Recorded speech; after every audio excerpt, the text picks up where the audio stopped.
E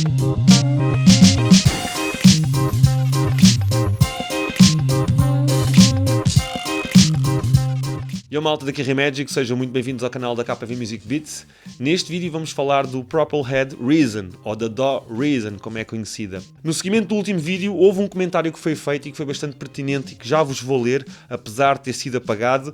Nesse vídeo nós tivemos uma taxa de audiência, de like e de engajamento aqui da comunidade da KV Music Beats um pouquinho superior à média do canal. Por isso, muito obrigado a todos aqueles que participaram no vídeo, assistiram, comentaram, deram like, interagiram. Isso fez os números desse último vídeo sobressair um pouco em relação à média do canal, portanto estamos no bom caminho e eu queria agradecer por isso. O comentário que foi feito, eu não vou dizer quem foi a pessoa que fez esse comentário, até porque o comentário foi apagado. Eu vi que o comentário entrou, vi que era um comentário bastante pertinente e que exigia algum tempo da minha parte ou alguma atenção para o responder, então eu não respondi logo e quando fui responder o utilizador tinha apagado o comentário do vídeo. Por isso, eu não vou citar o nome, mas antes de mais eu quero agradecer a pessoa que fez esse comentário. Foi um comentário bastante bem colocado e como eu não tive a oportunidade de responder porque foi apagado, eu decidi então fazer um vídeo a comentar sobre o assunto. Será que o Reason está morto?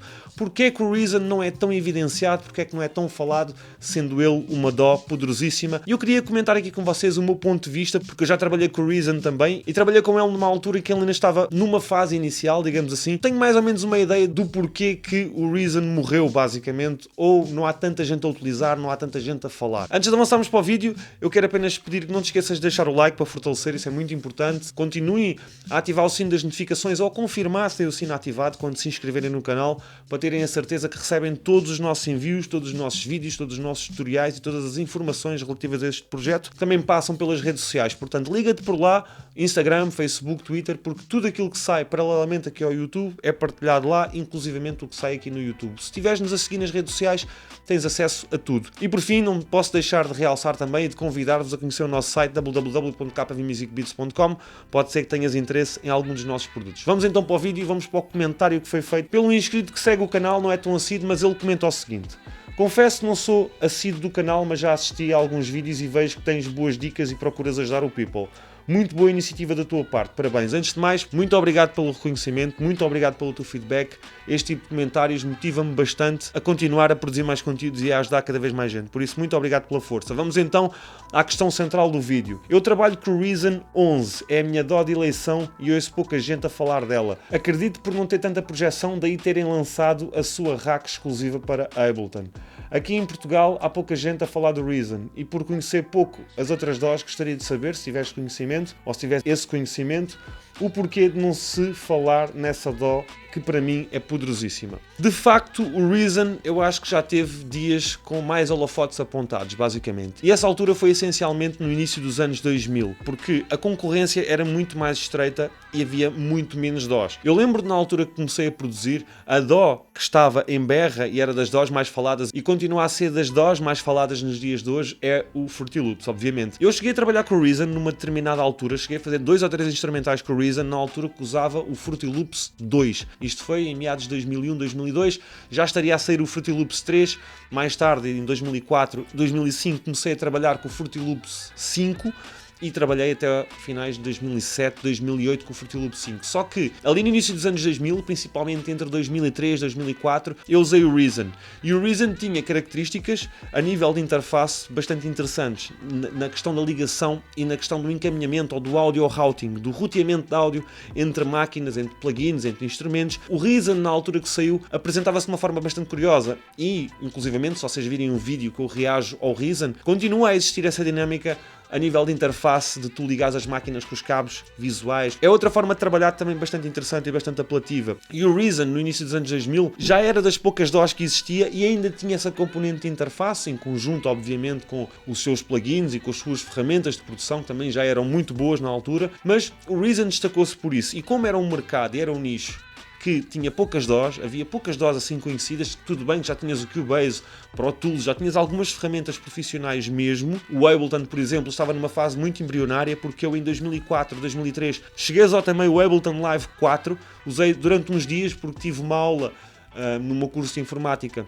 onde foi introduzida a questão da produção musical a nível informático, e a DAW que me foi apresentada na altura, quando eu usava o Fruity Loops 2, foi o Ableton Live 4. Portanto, tive ali algum contacto com o Ableton, mas era uma coisa muito mais limitada, estava, digamos que ainda numa fase embrionária, mas nessa altura já tinhas um Reason muito poderoso e com esse interface muito poderoso. Agora, o que é que eu acho que aconteceu? Para além do mercado ter expandido e teres começado a ter não só cada vez mais DAWs, mas cada vez mais tecnologia para produção, apenas algumas DAWs mantiveram-se fortes e firmes a nível de marketing, a nível de campanhas, a nível de publicidade, a nível de exposição, não só no mundo real, mas também nas redes sociais. Não é que o Reason não tenha tido essa exposição ou não tenha tido utilizadores a fazerem essa exposição para o Reason, mas a ideia com que eu fico, tendo em conta aquilo que eu fui observando ao longo dos anos, é que o Fruity Loops, por exemplo, e o Ableton apostaram com muito mais força e procuraram muito mais chegar a um público concreto e específico. E o resultado disso é que 10 ou 15 anos depois são líderes de mercado a nível de vendas de DAWs. Eu também sei, não exatamente o ano, mas não foi há muito tempo, que o Reason passou por uma total reformulação e reprogramação de todos os plugins. O Reason, ele agora está com uma campanha de lançamento mais forte, principalmente desde o 11, ou pelo menos a versão que eu reagi, notava-se que estava com uma campanha muito mais forte a nível do site, a nível da apresentação, a nível de procura de utilizadores para entrarem no universo Reason. Então eu sei que foi feita essa reprogramação toda do Reason, é como se o Reason tivesse sido feito através de raiz, um género de remasterização do código, dos plugins, etc. E o Reason voltou-se a reafirmar no mercado e está à procura desse reconhecimento novamente, na minha visão, não há muitos anos. Eu tive inclusivamente contacto com alguns alunos e utilizadores mais sérios de Reason e foi essa a sensação com que eu fiquei, que o Reason voltou com tudo, e até há quem defenda, e acredito que o Reason é muito melhor a nível de desenvolvimento da engenharia dos próprios plugins e da forma de como os sintetizadores funcionam, que é muito melhor que o Fruity Loops e que o Ableton Live. Há quem defenda esse ponto de vista e essa teoria, se bem que eu acho que isso não é o mais importante. Hoje em dia tu tens muitas formas de polir o som e não é uma questão de qualidade específica entre DAWs, porque as DAWs já estão tão boas, tu encontrar essas diferenças é uma coisa às vezes até complicada, e tendo em conta as ferramentas adicionais que tu podes utilizar no processo de mistura e de mastering, não é a questão da DAW ser ligeiramente melhor do que a outra a nível do export, a nível do bit depth ou do bit rate, enfim, não são esses detalhes que são importantes. O que é importante hoje em dia é a facilidade com que tu utilizas a DAW, porque se a tua criação, independentemente da qualidade, tiver que ir para o mercado, ela vai ganhar essa qualidade obrigatoriamente, vai passar pelas mãos certas para ganhar essa qualidade e para ser lançado. O que é mais importante na DAW não é efetivamente o poder em si, mas é a facilidade de trabalhar com ela e, em conjunto, as ferramentas que tens acesso, a forma imediata com que trabalhas, as facilidades que encontras no processo de criação, porque a criatividade às vezes passa-te assim num relâmpago e se não tens acesso de uma forma dinâmica às ferramentas, é difícil tu conseguires meter tudo cá para fora, basicamente. Portanto, o mais importante neste momento é a forma como te identificas com a DAW, independentemente de se é mais forte ou é mais fraca que a outra que é melhor, que a outra que está em segundo lugar, enfim, isso já não é muito importante. Agora, o que eu acho, basicamente, é que o Reason ficou ligeiramente para trás por desleixo da própria companhia, da Propelhead, que não apostou e não acompanhou a tendência. Eu acho que principalmente o Ableton e depois então o FL Studio, porque o FL Studio tem um histórico. Eu acho que o FL Studio não se focou muito em acompanhar o que quer que fosse, porque o FL Studio sempre teve um público nativo bastante fiel, inclusivamente eu, que sou utilizador da Ableton Live, mantenho ainda muito aquele apreço, não é? E aquele carinho, entre aspas, pela DAW, porque foi nela que eu me iniciei e que eu comecei a entender principalmente a dinâmica toda do MIDI, quer seja do MIDI dentro da DAW ou fora da DAW, em sincronia com algum aparelho. Foi o FL Studio que me abriu esses olhos, e depois com o Ableton eu apurei efetivamente e tornei-me mais expert no assunto, pelo menos a nível de comunicação MIDI, que é uma coisa que eu gosto bastante. Foi o Ableton que abriu realmente os horizontes para esse universo, mas o FL Studio mantém um público muito nativo, até porque é uma DAW que foi iniciada lá em 97, depois o próprio nome Fruity Loops é um nome bastante engraçado, a própria imagem, o branding, tem toda ali uma magia à volta do Fruity Loops que o torna uma DAW tão popular.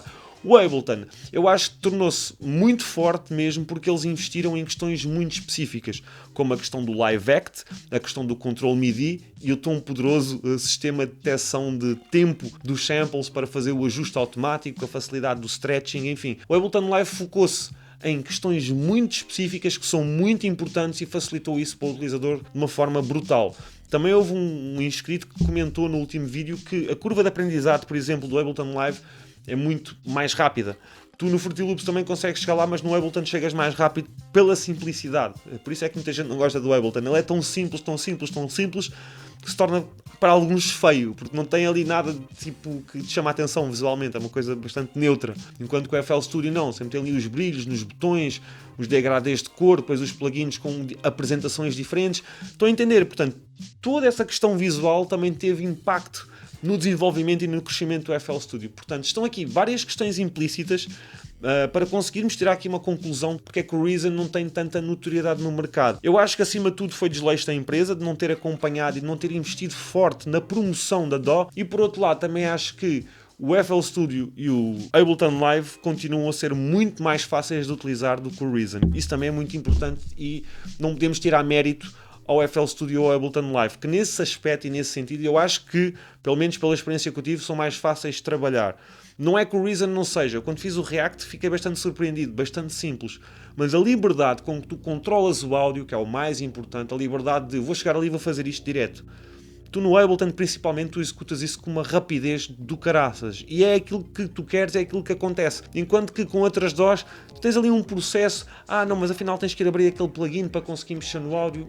No Ableton, como tu carregas diretamente os samples e o áudio na timeline, tu podes produzir dessa forma. Isso facilita-te bastante para tu fazeres correções, acertos, arranjos de uma forma bastante rápida. São certos detalhes, às vezes, a nível do workflow que fazem toda a diferença. Eu não quero desmerecer nenhuma DAW aqui, apenas queria dar um ponto de vista e a minha visão um bocado mais macro. Porque é que o Reason perdeu-se um bocado, embora ele seja muito forte e esteja muito forte neste momento, porque, como eu vos disse, não foi há muitos anos que eles recriaram os plugins todos de raiz e temos plugins no Reason espetaculares. Estou-me a lembrar agora do Europa, por exemplo. Enfim, tem ferramentas poderosíssimas e, como estava a dizer aqui o nosso inscrito, que eu não vou citar o nome porque ele apagou o comentário, portanto se calhar ele não se quer expor, só por isso é que eu não vou citar o nome, mas ele diz que o Reason acabou por criar uma rack para o Ableton Live, porque realmente o Ableton é que está em berra, faz mais sentido a gente apostar em VSTs que tu possas utilizar em outras DAWs. E foi uma maneira deles acompanharem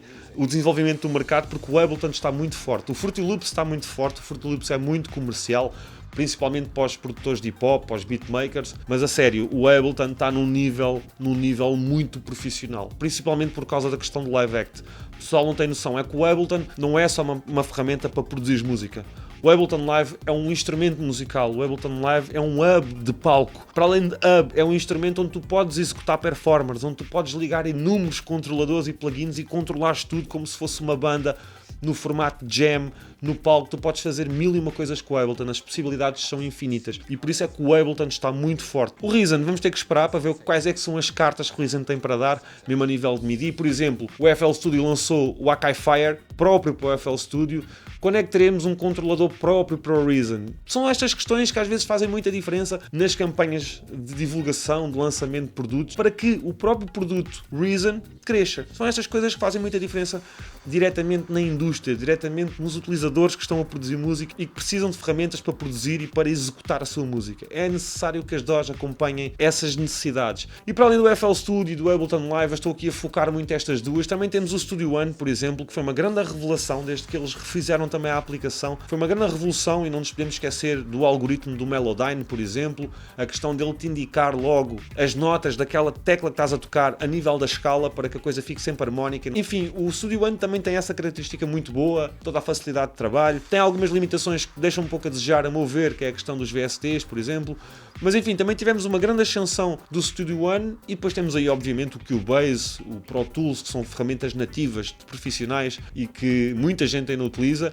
Mas o Ableton, o FL Studio, o Studio One, por exemplo, estão a chegar nesse patamar, se é que já não chegaram ou até mesmo passaram. Enfim, o que conta hoje é a criatividade, porque a qualidade e a fidelidade de export, ou seja lá aquilo que for, difere cada vez menos entre DAWs. É uma questão às vezes de esquisitice até. Tu estás a dizer, não, mas é que esta DAW aqui tem uma potência melhor. Mano, se tu percebes de mixagem ou de masterização, isso vale o que vale, porque tu vais ter que aplicar processos onde vais ter que largar neurónios, independentemente se a DAW é boa ou menos boa, no teu ponto de vista, entendes? Enfim, malta, eu só queria deixar aqui um comentário, assim um pouco mais tenso também, até para vos agradecer o feedback e a audiência do último vídeo. Antes de terminar este vídeo também quero agradecer à Remax, à dona Ana Jorge, que continua a patrocinar aqui o nosso projeto e que nos tem ajudado muito nos investimentos aqui nos projetos da KV Music Beats. Muito obrigado principalmente a vocês que estão desse lado, dão força e assistem os vídeos. Não te esqueças de deixar aquele like para fortalecer, inscrever-te no canal com o sino das notificações ativo, seguir-nos nas redes sociais, visitar o nosso site e ficar ligado porque estão sempre a sair agora novidades todas as semanas. Quem falou contigo foi o Remagic, espero que tenhas gostado do vídeo, despeço-me com um grande abraço, até ao próximo, tamo junto e hala!